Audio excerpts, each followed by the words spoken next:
লিটনের অপরাজিত ১২৫, তানজিদ তামিমের ১০৮ রানের ঝড়ে ঢাকা ক্যাপিটালস গড়ে ২৫৪ রানের পাহাড়। সেখানে যেন ম্যাচটা হেরে যায় দুর্বার রাজশাহী।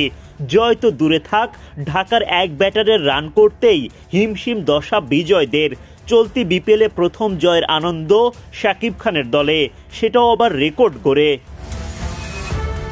লিটন তামিমের রেকর্ড সর্বোচ্চ ২৪১ রানের জুটির ওপর ভর করে রাজশাহীকে ২৫৫ রানের টার্গেট দেয় ঢাকা ক্যাপিটালস।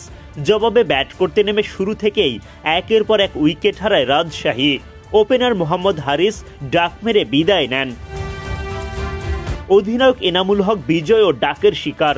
আরেক ওপেনার সাব্বির হোসেন করেন ১১ রান। বিপদের মাঝে আকবর আলীও ভরসা হতে পারেননি। আবু জায়েদ রাহির বলে আউট হওয়ার আগে তিনি করেন মাত্র ১ রান। মোটে ২১ রানের মধ্যে এক হালি উইকেট হারিয়ে বিপদে পড়ে রাজশাহী। মোসাদ্দেক সৈকতের বলে আউট হওয়া মেহরব করেন মাত্র ৪ রান। ফর্মে থাকে ইয়াসির রাব্বি ১৭ রানের বেশি করতে পারেননি। সোহাগ গাজী ডাকের শিকার।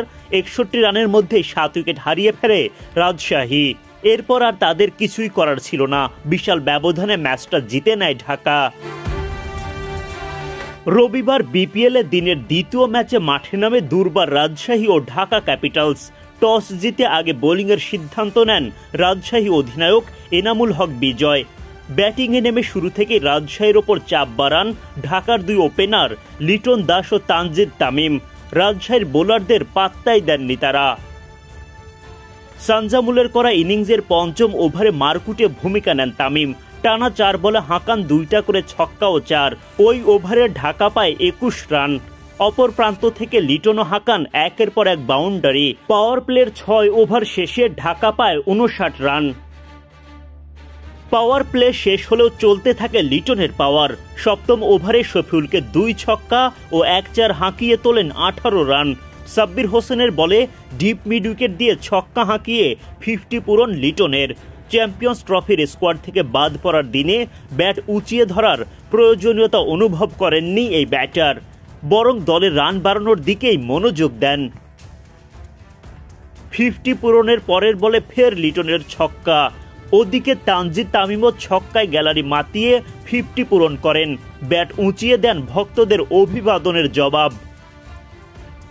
ইনিংসের ১২তম ওভারে মেহরবকে পরপর ২ বার সীমানার ওপারে পাঠিয়ে সেঞ্চুরির দিকে এগিয়ে যান লিটন। শেষ পর্যন্ত দুর্দান্ত ব্যাটিংয়ে বাউন্ডারির সাহায্যে সেঞ্চুরিও তুলে নেন এই ওপেনার। পার্টনার তানজিদ তামিম বুকে জড়িয়ে নেন লিটনকে। সেঞ্চুরি হাঁকিয়ে এবার ব্যাট উঁচিয়ে ধরেন তিনি।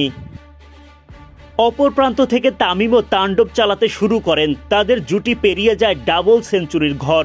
রেকর্ডের সরাসরি তাদের জুটিতে। প্রথমে ওপেনিং জুটি, এরপর